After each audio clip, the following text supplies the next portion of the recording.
In the unlikely event that emergency oxygen is required, oxygen masks will drop from above you. Remove your face coverings. Immediately grab the mask and pull firmly towards you. Put over your nose and mouth.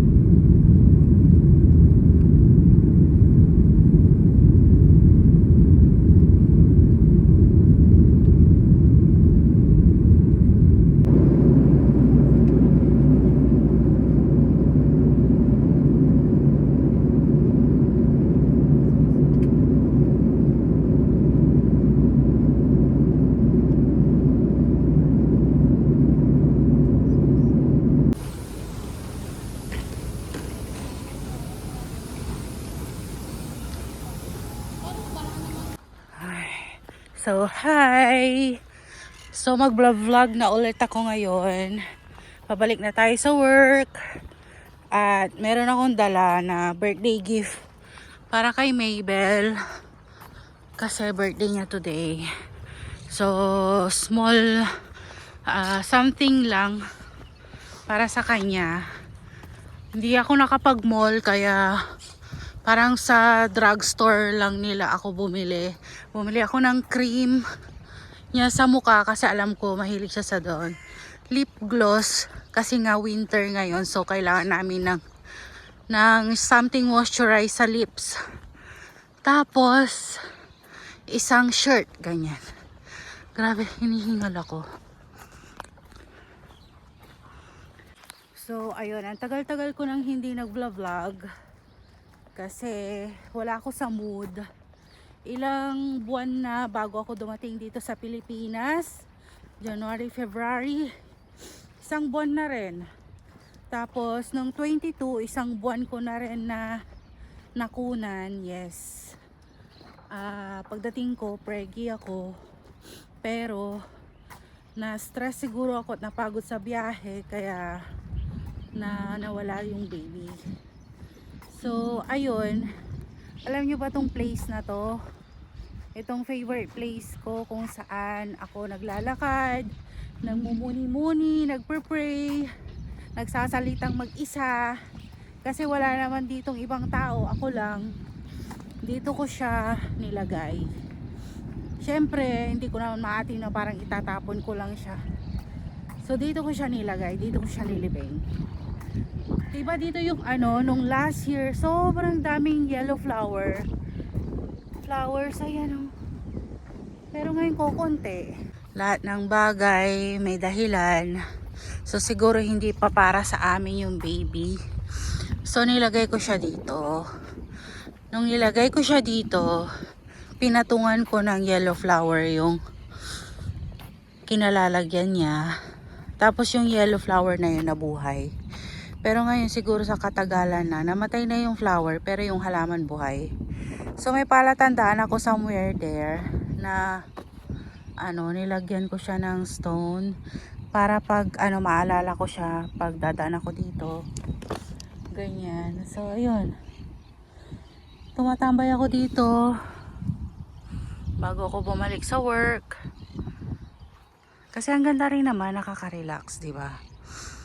So, ayun. Ang sikat ng araw ngayon.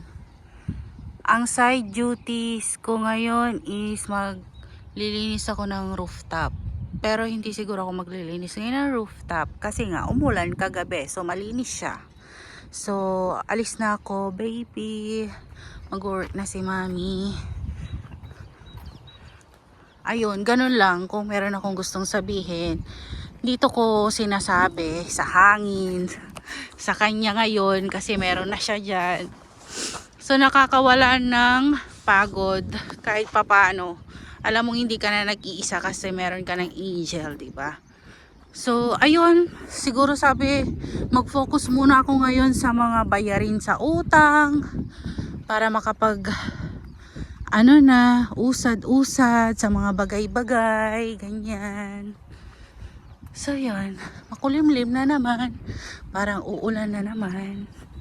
Nangyari sa akin, sa family ko, ang dami as in, na minsan sinusulat ko na lang, tapos nalala ko Pwede ko naman palang i-vlog para babalikan ko balang araw, di ba?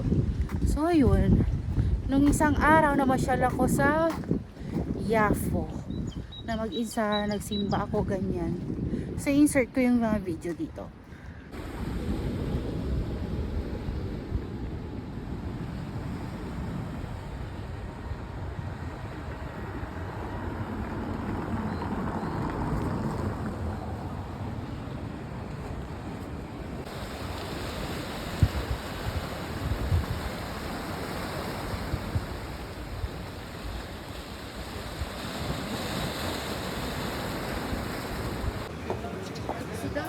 C'est seul. Plutôt, voilà.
Say hello to Ate Sarah.